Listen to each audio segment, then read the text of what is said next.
Capcom messed up, or at least that's what some people believe about the abilities of the Hunter in Sunbreak and Rise. However, Amatsu has been touted by many to be one of the best hunts not just in Sunbreak, but in the entire series. Let me show you how Amatsu uses this supposed mistake in 3 key ways to produce one of the most brilliant hunts Capcom has ever created. Let's start by defining this mistake. Then we can see if Amatsu is properly balanced around it. So the mistake in question are wire bugs. Whether or not they should return is a totally different discussion that I've already had in a previous video, but for the sake of time, I'll briefly summarize my thoughts on them in the most detailed yet concise way I possibly can. They're cool.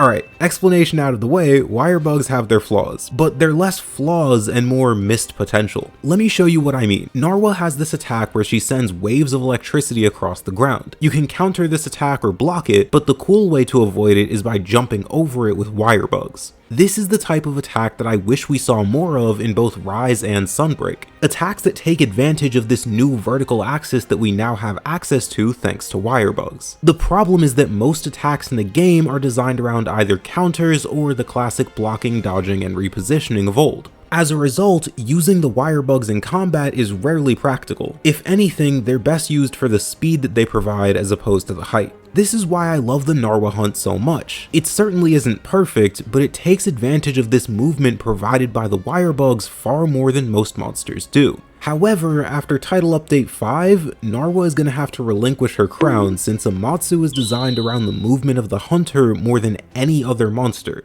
and it's really not even close. See, you've got these vacuum attacks that pull you in. Back in the old days, before wire bugs existed, you had to sprint away from these vacuums, but now thanks to wire bugs, you can launch yourself away to safety. This gives the hunt a much more dynamic feel, as now if you're desperate and you're starting to run out of stamina, you can use the wire bug as a last-ditch effort to escape. While if you're already far enough away, you can use the wire bug to escape the winds entirely. Sort of like how you can use the subscribe button to ensure that you don't miss videos. But wire bugs aren't just used defensively in this hunt. If you're really feeling risky, you can actually use them to get aggressive and take the fight directly to Amatsu. See, it's got this wind wall, which may look familiar. Upon seeing this for the first time, I knew exactly what I had to do.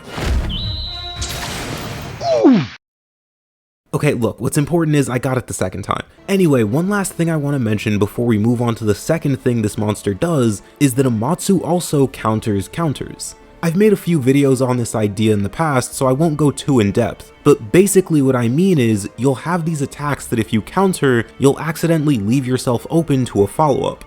This structure prevents mindless counters and makes you prove that you're exploiting a monster's openings and not just falling back on counters all the time. Now, mechanically, all of this is great, and if that's all there was to this hunt, it would probably still land itself among some of the best in the game. But there are still 2 more things it does. Let's start with the spectacle. This is probably the best spectacle of any hunt in the game, and I don't really think that's a hot take. There are these lightning bolts and tornadoes everywhere, the sky is red, and most importantly, the game asks you to use something that's never been used in the combat of this game before. I remember seeing this part of the trailer and thinking, oh, that's cool, but I'm sure it's just for cinematic purposes and won't be in the actual game. But then the ground itself gets consumed by lightning and my health starts plummeting. I realize there's only one way out of this situation, and Amatsu does this. I mean, this is just breathtaking. You use this thing that you've been using to fly around since the very start of Rise, but now in a totally different way to avoid what's probably the coolest looking and perhaps most dangerous attack in the game. There's this idea of the master stroke in games, and I'd love to make a video about it. I just have to figure out how to do it without spoiling every single game in that video. Anyway, I think this is Sunbreak's master stroke. It might be the single most brilliant moment in the game. Now let's pivot to what may be the most powerful ability the hunter has and talk about how Amatsu perfectly exploits it. Let me show you what I consider to be the most powerful tool the hunter in Sunbreak has at their disposal.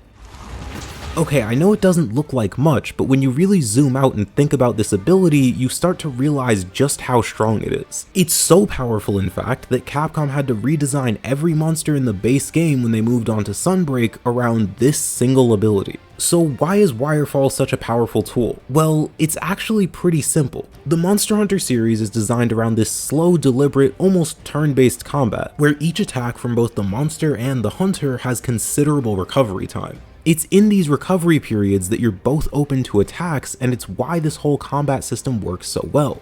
When a monster hits you without Wirefall, you bounce on the ground a bit, recover, and the combat ensues as normal. However, if you get hit with Wirefall, you have multiple options depending on the situation. You can retreat and heal, you can jump right back in and attack, or you can just reposition. Capcom realized this, and in Sunbreak they very intentionally gave monsters follow-ups to punish reckless Wirefalls. But Amatsu takes this to a totally different level. You see, it has special attacks that force you to Wirefall to escape. Some of these are easy to dodge. This one tosses everyone in the air and sends some tornadoes around the field. However, there's one that creates a massive wind tunnel where if you Wirefall early, you'll hit the walls and take damage. The only way you can avoid this attack is by waiting and using your Wirefall carefully to ensure that you can dodge the monster without going too far and hitting the walls.